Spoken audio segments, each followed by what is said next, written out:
À l'invitation de son homologue chinois Xi Jinping, le président de la République, Denis Sassou Nguesso, a effectué une visite de travail en République populaire de Chine.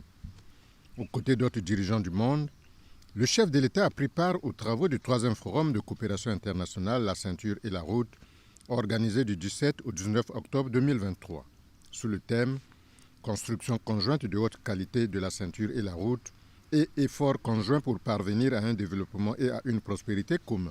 C'est à 12h heure de Beijing, soit 5h heure de Brazzaville, que l'avion transportant le président Denis Sassou Nguesso s'est immobilisé sur le tarmac de l'aéroport spécial de Beijing. À sa descente de l'aéronef, le chef de l'État est accueilli au bas de la passerelle par Yi Yejun, ministre des Sciences et Technologies de la République populaire de Chine. Après le traditionnel bouquet de fleurs offert au chef de l'État, le président de la République a eu droit à un cérémonial d'accueil très particulier. En effet, Denis Sassou Nguesso a d'abord passé en revue le détachement des troupes d'honneur avant d'être ovationné par des jeunes Chinois agitant fleurs et drapelés aux couleurs du Congo et de la Chine. L'initiative de la ceinture et la route a été lancée en 2013 par le président Xi Jinping. Ainsi, le 3e Forum de coopération de la ceinture et la route est cet événement diplomatique intérieur le plus important de la Chine cette année. En même temps, un événement le plus solennel commémorant le 10e anniversaire de l'initiative La ceinture et la route. Dans la soirée de son arrivée à Beijing, le président Denis Sassou Nguesso a pris part au banquet de bienvenue organisé par le président Xi Jinping en l'honneur de ses invités de marque. C'est dans l'imposant palais du peuple de Beijing, bâti dans le centre historique de la capitale chinoise, que se sont ouvertes les assises du 3e Forum de coopération internationale de l'initiative La ceinture et la route. Calibrés à la minute près par les services du protocole chinois, les arrivées des dirigeants invités au palais se font dans un magnifique décor. Le président Denis Sassou Nguesso gravit les marches du palais et d'un pas ferme arrive au lieu de la cérémonie. Il est installé aux premières loges pour suivre le déroulé de la cérémonie qui a connu 7 allocutions. Ouvrant la série de discours, le dirigeant chinois Xi Jinping a d'emblée fait le bilan global des 10 années de la mise en place de l'initiative La ceinture et la route en tirant en substance les enseignements positifs et en demandant à ses pairs de pérenniser l'esprit de la ceinture et la route qui concourent à la modernisation des pays du monde. Usant de multiples proverbes tirés de la séculaire et riche tradition chinoise, le président chinois a notamment souligné que la Chine ne va bien que lorsque le monde se porte bien. La porte de son pays étant grandement ouverte aux partenaires de différents continents, aider les autres, c'est s'aider soi-même, a-t-il précisé.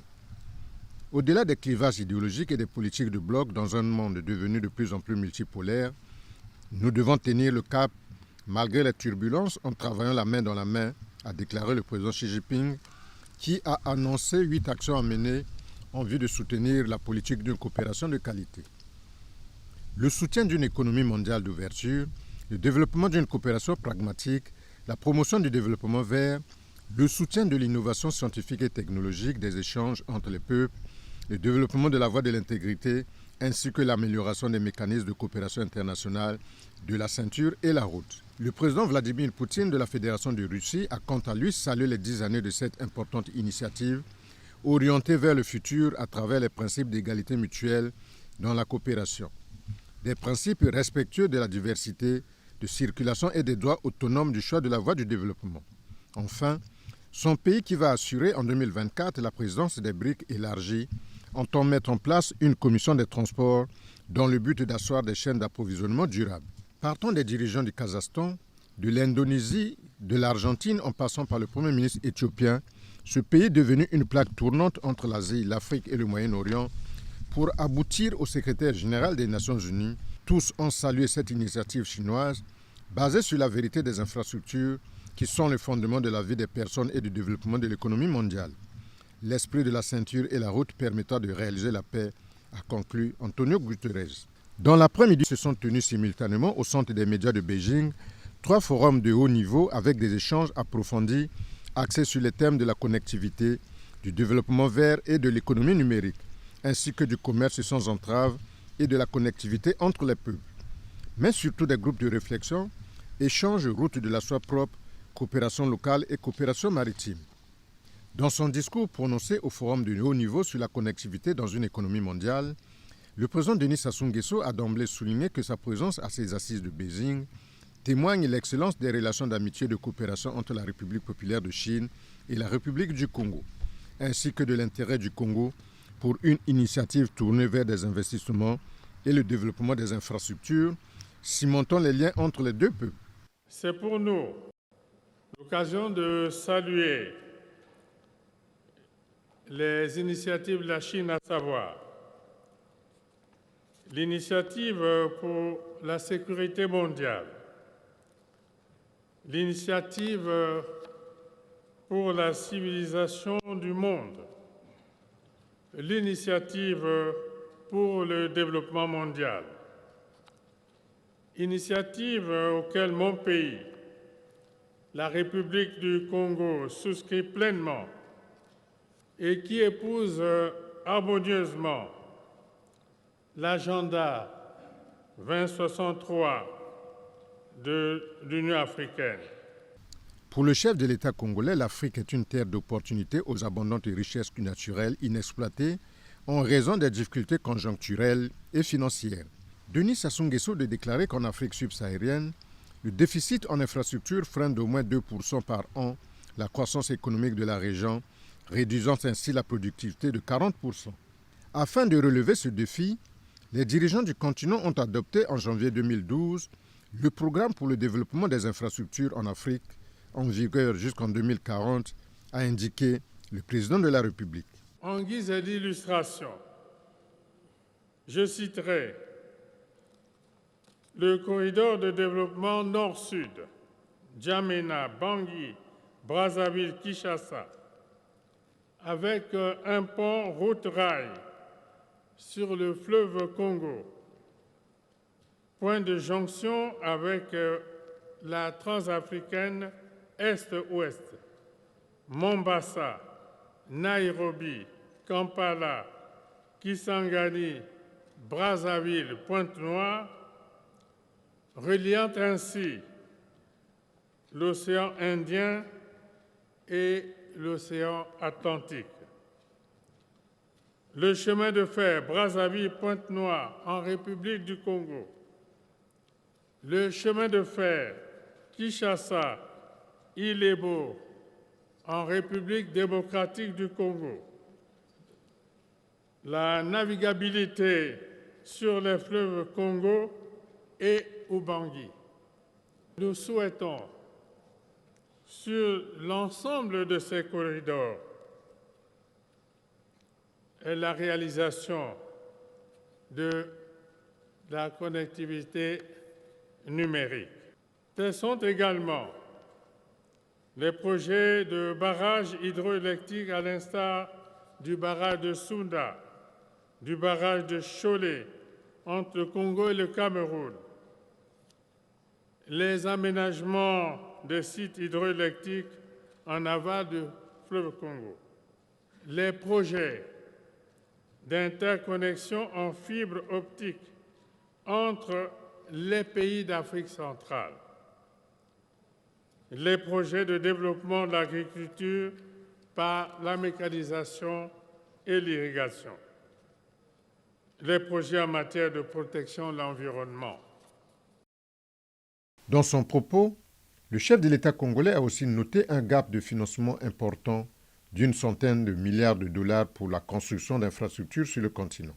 L'initiative La ceinture et la route nous semble salutaire pour apporter des ressources financières nécessaires à l'ambition légitime de l'Afrique d'être dotée en infrastructures en vue de la mise en œuvre effective de la zone de libre-échange continentale africaine à l'horizon 2028. En conséquence, je voudrais me réjouir de l'engagement renouvelé du président Xi Jinping à concrétiser l'appui financier de la République populaire de Chine en faveur de l'Afrique. Tous nos projets sont essentiels pour le développement de notre continent. Un développement qui intègre la connectivité des États et des peuples, par le numérique comme catalyseur du commerce électronique qui permettra aux entreprises d'élargir l'accès au marché et de participer aux chaînes de valeur. Un développement que l'on ne peut imaginer sans la prise en compte de la protection de l'environnement, en réponse à l'urgence de la lutte contre les dérèglements climatiques, véritable menace pour l'humanité entière. Et c'est tout l'enjeu du sommet sur les 3 bassins forestiers tropicaux, l'Amazonie, le Bornéo-Mékong et le Congo, qui se tiendra du 26 au 28 octobre 2023 à Brazzaville. À Beijing, en Chine, où il a joué sa partition au 3e Forum de coopération internationale La Ceinture et la Route, le président Denis Sassou Nguesso a été reçu le jeudi 19 octobre 2023 par son homologue Xi Jinping, une rencontre qui a sublimé les relations sino-congolaises. Les 2 parties ont ensuite eu une séance de travail au cours de laquelle Denis Sassou Nguesso a remercié le président Xi Jinping pour son invitation au 3e Forum, qui est une marque d'estime pour le Congo. Cette invitation à participer au Forum est une marque de confiance qui est le témoignage de l'amitié profonde qui unit nos 2 peuples et nos 2 pays. Monsieur le Président, l'année 2024 marquera les 60 ans de l'établissement des relations diplomatiques entre le Congo et la Chine. Comme je l'avais mentionné en Afrique du Sud lors du sommet des BRICS, nous attendons avec impatience la célébration de ce 60e anniversaire et espérons que les 2 parties feront de cet événement une occasion de promouvoir un développement plus étendu de notre coopération bilatérale. Denis Sassou Nguesso et Xi Jinping ont saisi cette occasion pour faire le tour d'horizon de la coopération fructueuse entre les 2 pays, dont les repères sont basés sur le partenariat stratégique établi en 2006 et élevé au niveau global en 2016.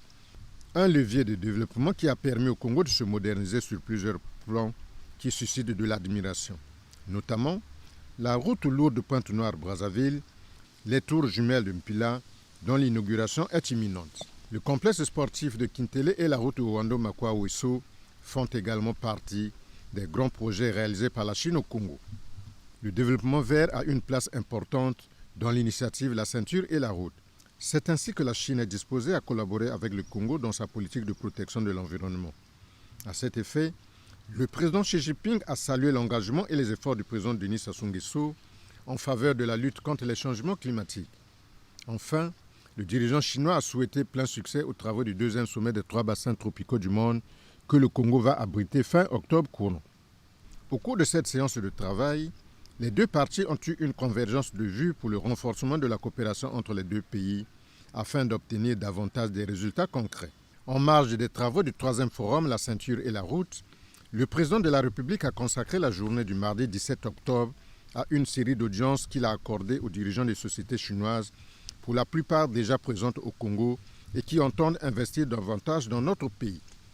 Elles étaient au total 6 délégations de 6 sociétés chinoises qui ont conféré le mardi 17 octobre avec le président de la République.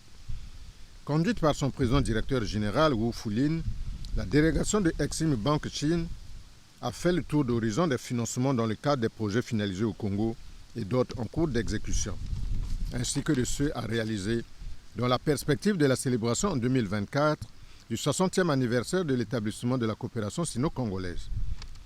Avec le consortium des sociétés CRBC et CWE, très avancé dans la réalisation d'infrastructures de transport au Congo, le président Denis Sassou Nguesso a évoqué l'état d'avancement des travaux de construction du tronçon de la route Wesso-Pokola et ceux du pont sur la rivière Sanga, confiés à la société CRBC, une des filiales du consortium. La société CRPC a déjà installé depuis 2002 au Congo via la reconstruction de la cimenterie Sonocre. Et après, on a réalisé le projet RN2 de tronçon de mobilier à vaisseau et aussi le viaduc et le pont à Auban se trouvent à Brazzaville avec d'autres projets. Donc, nous sommes très contents de se consacrer dans le développement du Congo. On a beaucoup discuté le plan de développement national avec le chef d'État. Et maintenant, on est en train de promouvoir le projet d'extension de la viaduc et aussi même les projets bon route rail entre le Brazzaville et Kinshasa. Je pense qu'avec la réalisation de ces projets, la stress de circulation, des embouteillages de centre-ville sera beaucoup amélioré. Et aussi, surtout pour le bon route rail, comme c'est relié les deux pays, ça va faciliter la circulation des marchandises et beaucoup développer l'économique. L'opérateur téléphonique Huawei faisait également partie des entreprises ayant échangé avec le chef de l'État. Les investisseurs de Huawei ont parlé de la troisième phase du projet de la couverture nationale en télécommunications.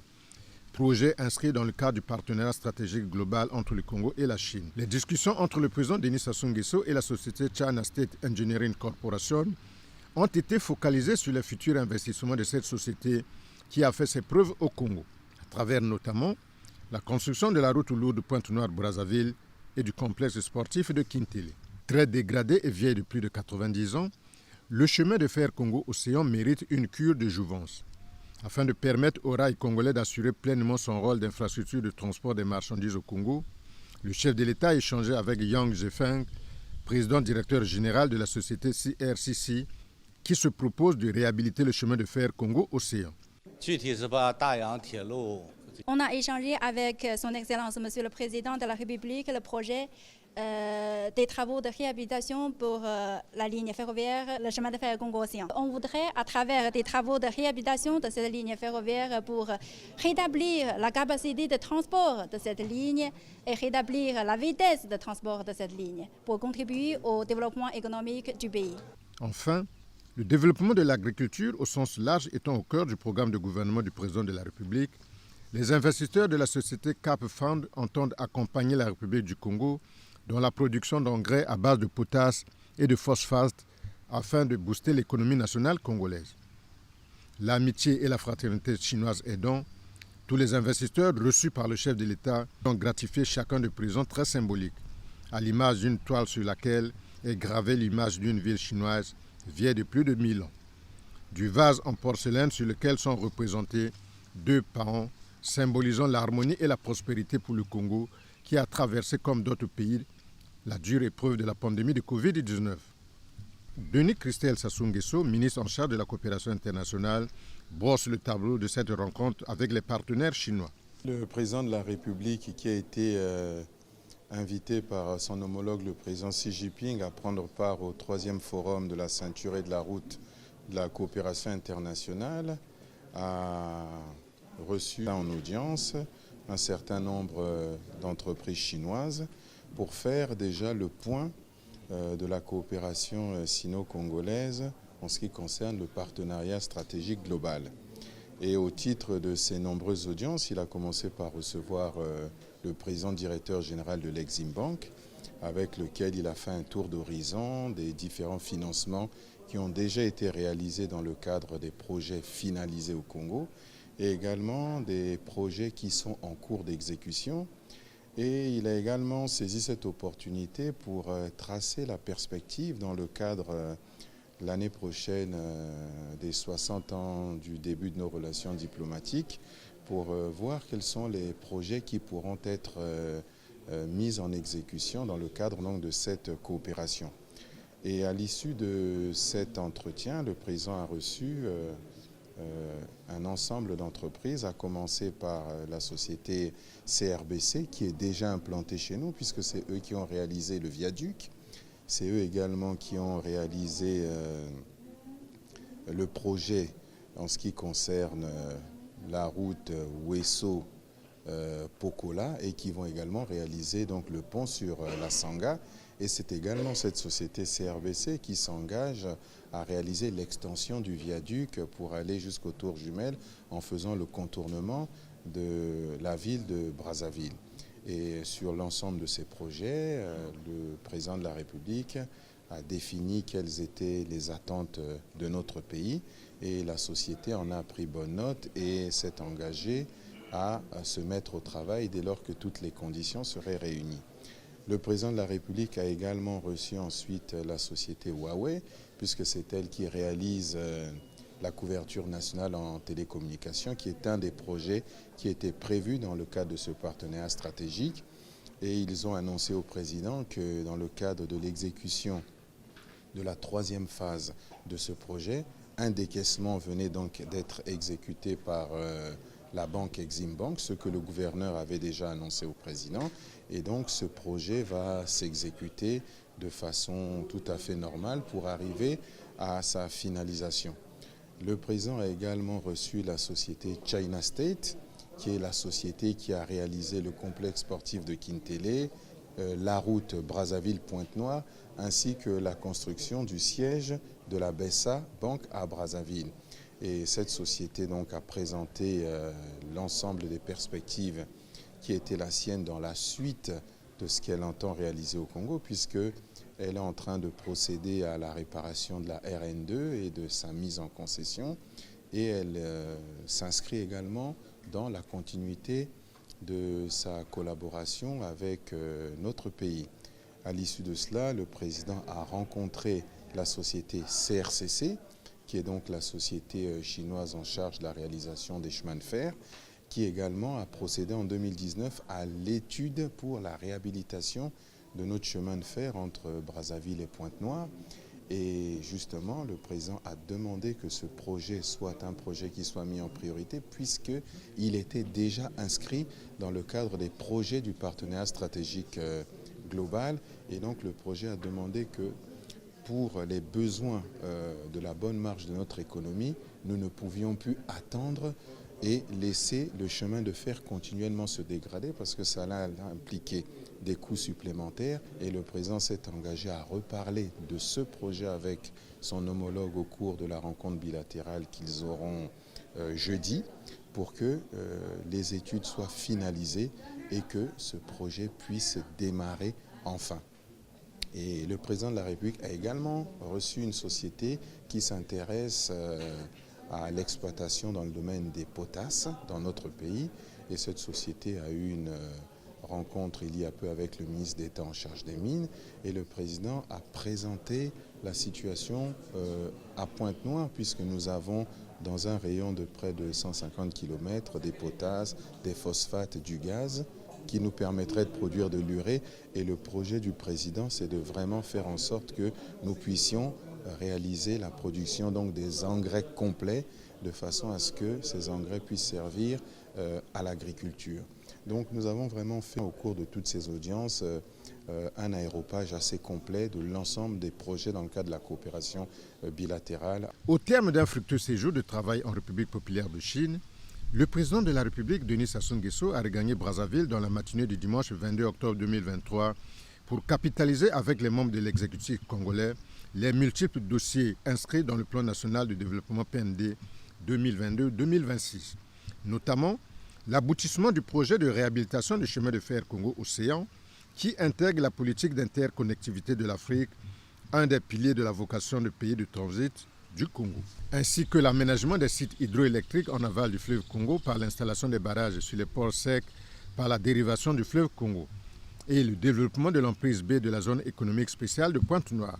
Enfin, réaliser des avancées dans le domaine de l'agriculture à travers les zones agricoles protégées qui nécessitent davantage l'accompagnement des partenaires tels que la Chine pour la formation des ressources humaines, la mécanisation et l'irrigation des cultures.